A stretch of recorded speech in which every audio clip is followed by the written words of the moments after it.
This is part 2 of my project bike videos, and this is Road to the Show.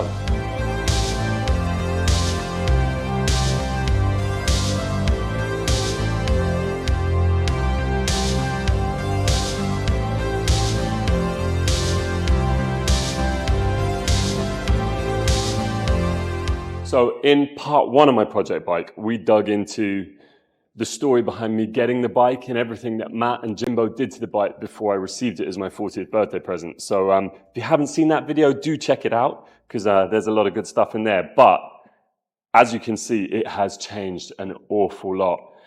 Back then, there was no subframe. You'll spot the tank is very different. There are so many different things since then. It's been through a lot. The first port of call was to take it down to Lee at Steelheart Engineering, and I asked him to do 2 things to the bike. I wanted the underbraced swing arm. I love that look. And he had one in the workshop, which I was seeing on his Instagram channel before I took it down to him that he'd done the swing arm too. And I was like, I have to have one of those. And I also got him to do this bit of bracing up here in the headstock, this beautiful little bit of racing bracing in there. I love the tool marks, or as I now know, they're called step overs. It's been an education going down to see Steelheart and seeing all the things that Lee's been doing to the bike. But while he had it, he said, what are you doing about the subframe? I said, well, I haven't got to that yet. And he said, can I make some suggestions? And I kind of thought suggestions meant verbal suggestions. But before I knew what was going on, Lee was drawing up parts for a CNC machine and sending me pictures and going, what do you think of this? And I'd be like, I can't even tell you what it is. It started with this bracket here, which is great because it welds onto the back of the frame, but it supports the base of the tank and then forms the basis of the subframe support. And there is also this bracket down here. So that was kind of where it started. And then Kane, if you back away, I will give it the big reveal. I absolutely love this. The subframe is super special. So this was all done by Lee at Steelheart Engineering, and it wasn't initially part of the plan, but once he got going, it was just like, please crack on. He's been building frames for 20 plus years. He can build just about anything. And I love the way this is sort of so component based, so you can unbolt it, it can come apart. It's all built around this seat unit. In the last video, I was trying to decide which seat unit we were going to use, and we settled on this one. It was the obvious choice. And these curves here, they follow it perfectly. We're going to bolt through into here to secure the seat, maybe just a couple of Zeus fastenings so it's quick release, because you want to see this subframe all the time. This is an oil catch tank, so there'll be some pipes running to that, some hoses from the engine. Sticky Matt made that. Today we're here in Sticky Speed Shop. Matt has... Essentially, this is a Sticky Speed Shop build. He's helping me with everything. And he made that, so Lee did the subframe. And yeah, while it was down with Lee, everything had to come apart. Obviously, the swing arm came off for that to be done, for these bits to be welded into the frame. The engine had to come out.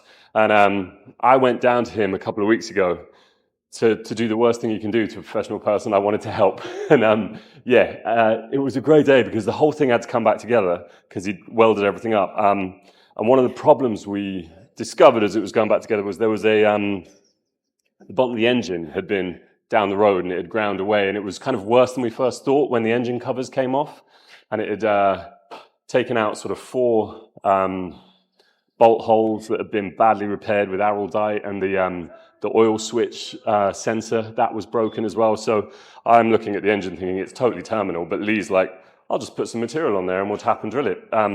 So he tasked me with cleaning out the old araldite and stuff, and I gave it a good clean. I thought I was doing my best job, used a bit of brake cleaner, and then I gave it to him to weld, and the whole thing caught fire because I shouldn't have used the brake cleaner. So that's probably why professionals don't like amateur help. But it was a great day putting it all back together, seeing the swing arm come on, and it was the first time it all sort of felt like a bike again after the first video. Other things that Lee did while we were there, he didn't stop there by any means. The headlight bracket. So my plan with the bike all along has been that it could be ran naked, as it is now, as a sort of cafe racer, if you will, disco racer, I think, or faired. there's more to come on the fairing in a minute, but for the fairing and the Cafe Racer split, needed a fixed headlight, because previously it was on arms coming off the forks. So Lee made this bracket. If I turn the bars so you can see in here, so this mounts off these two bolts here, and again, you've got all that pocket step over detailing in there, and that wraps around the sports. This old headlight, which came with the original bike, and to be fair, it's nothing special, but I just like it. And I quite like keeping those old parts of the bike on it as it evolves. So that supports that. I've got this Koto Speedo, picked that up from the guys at Urban Rider. They've got a lot of parts as well as all of their kit. One of the things I like about this guy is you can choose between 8 different backlight colors. I know that's totally irrelevant, but that would be nice. Probably a little purple glow to that. So then he did this bracket. What else did Lee do? He's currently in the process of doing some foot plates for the rear sets. And yeah, the other big thing that happened while it was down at Lee's was the wheel change. So as you can probably see, the Astralites are incredibly special.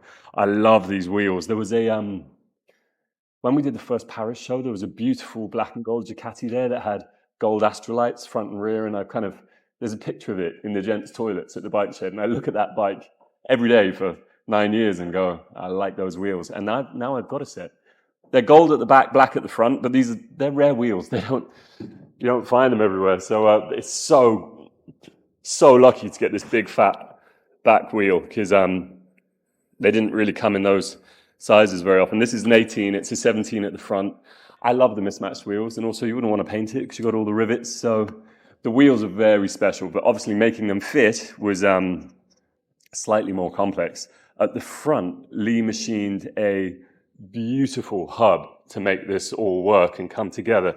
You can see it in there. It's got this beautiful shape to it. It's almost like a flower, and that marries the Astralite to the everything else we've got going on down here. The rotors are Brembo, and now this is the next big thing that happened to the bike. I was trying to find some calipers, and I was speaking to the guys at Hell, and they do these beautiful fin back calipers. I don't know if you can get in there and see those fins, probably see them better from that side. They're beautiful calipers, but they're only radial, so I was like, oh, they're not going to work with my old axial mount Bandit forks. But of course, they do the mounting bracket. So I've got this axial to radial mounting bracket, so I can have my super snazzy Finback V2 radial calipers from Hell. I also have Hell levers and masters. There's a Hell caliper at the back. Still in the build phase. We need to get all the lines on, get it all connected up. The brakes still need pads, so there's a fair bit to go. But yeah, that was how the bike left Lee's. We got the carbs on, put it on its wheels. The engine was all welded up, repaired, flame tested. And then it was on to the next phase of its journey, which was a trip down to Coba Valley Cycles in Cornwall. This bike's done some miles in the back of a van now. So Coba Valley Cycles made this tank. This is glorious. Graham down there put together the tank and the fairing that you're going to see shortly in a little over a week. This filler cap, this was a Facebook Marketplace special. I was delighted when I found that. It's an Oberon Performance one, and my yokes are Oberon yokes. They were part of the first video. And I love that you got the old Oberon logo and the new Oberon logo. But yeah, that was a little £40 Facebook Marketplace find. And the next phase was the tank and the bodywork. I'll tell you what I'll do. I'm going to take a pause, have a cup of coffee, and I'm going to put the fairing on. And then we'll see it in guise number 2. It's brilliant. It doesn't take long at all. The whole point was that it would be adaptable between the two styles. So the tank will remain, the fairing will come on, and yeah, we'll go again. Bear with me.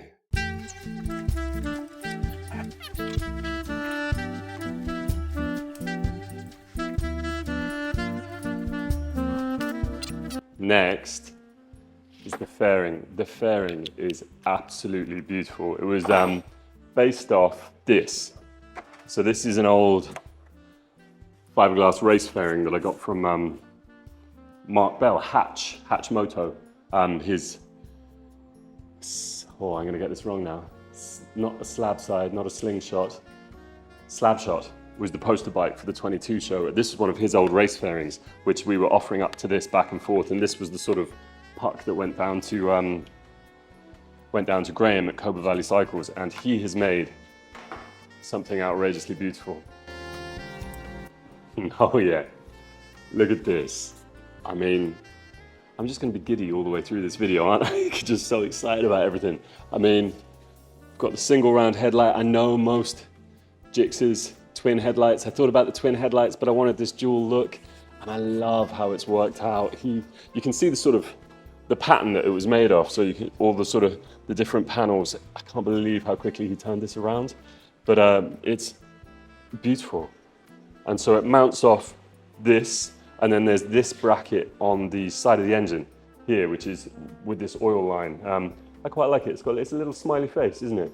It looks a little bit odd when the fairing's not on. I might spray it black so it hides away a little bit more, but yeah, so let's offer this up.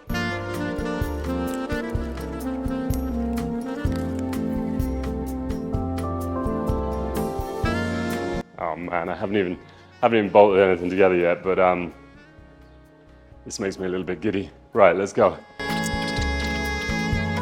We'll probably speed this all up, because otherwise this might be the most boring video anyone's ever watched.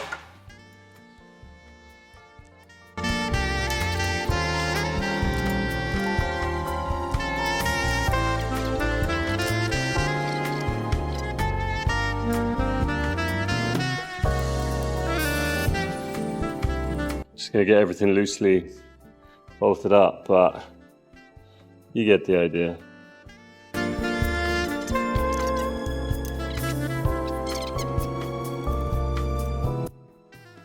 What do you think? Do you like it? Yeah.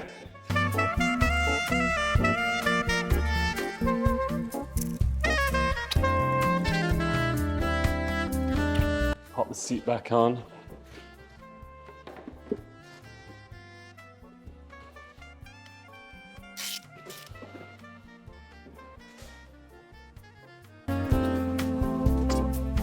Should we do part two? So there it is, the faired version. I mean, what did that take? That probably took me 5 minutes. I'll get much better at it, but it was the first time it's gone on and off, and I love it in this guise as well. The job that he's done on this fairing, just the brushing on it and these little pockets for the handlebars to move into, it's just, I'm a little bit obsessed with it, really. Still need to do a few tweaks and figure a few things out. There is just enough clearance. A bit that I didn't mention earlier, Lee made some lock stops that fit into the headlight bracket. So that is max lock that way and max lock that way. So they're very pleasing the way they work. They're basically these nylon cam shapes essentially on the forks that fit perfectly into the edge of the headlight bracket to give me the stop. So we need to do a bit of tweaking. I'm not sure these are the right clip-ons. Ideally, we need some clip-ons coming out a little bit further back to give clearance for the levers and everything. But look at that fairing. Man, the screen might reprofile the screen a little bit. I'm going to sling a leg over it so we can play with all of those bits. But still need to bolt on the seat. Still need to sort out foot pegs.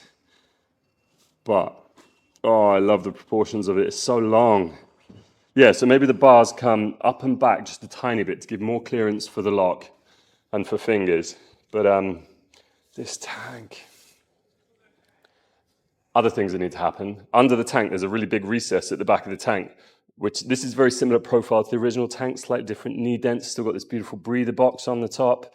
Oh, I love this angle here as well. There's a seam around the bottom of the stock tank, whereas this has this lovely right angle. So yeah, there's a large recess underneath the back of the tank, which is where the battery box will go and any electricals, the base of the loom. So yeah, that's probably one of the next jobs. The other next job is the exhaust. In fact, playing with the exhaust a little bit today. So the downpipes that came with the bike are pretty decent. I found a lovely old 90s race can on Marketplace, going cheap, that's got Johnson written on it. So I quite like that. That made me happy. So we're going to try and sort of cut and shut the new can with the old headers, get that coming up, probably replicating the angle around here. We were playing with that a little bit earlier today. Need to sort out the bars, as I say, exhaust, electricals, the loom, the oil pipes, the brake lines, the chain. I think the sprocket that's currently on that beautiful rear wheel is was for a sort of drag racing. It's got a hell of a lot of teeth. Might need a slightly smaller sprocket. Need a rear brake light. Going to hopefully put the rear brake light in this pocket at the back. I really like the way the subframe sticks out the back a little bit, and making the seat quick release, obviously, through the seat pad. So I have a little rear light in there and a bracket for a number plate. So there's still a few ways to go. Because it's an 85, I don't need to run indicators, so I can keep it super simple. And then there's paint. Because this bike has been bouncing around workshops and I've been doing very little to it, the one thing I have been able to do is mess around on Photoshop and try and decide what paint I want to put on this thing. And actually now I see it, that's all redundant because, yeah, I need to leave as much of this bare metal as possible because it's glorious. I played with a new graphic that I was going to put on the side. I was going to join it up through here, but I don't think that'll work when you put it naked, so I need to kind of play with it a little bit. It was going to be predominantly black, now it's going to be predominantly metal. Oh, Graham also made this beautiful mudguard at the front, which was a bonus I wasn't expecting. But yeah, so we've got this bracket here onto the mudguard. Might go black with that, so the mudguard's the one brushed bit left. Love the way the headlight sits in that recess there. I think I've not quite got it bang square. I need to rotate that headlight up a tiny bit.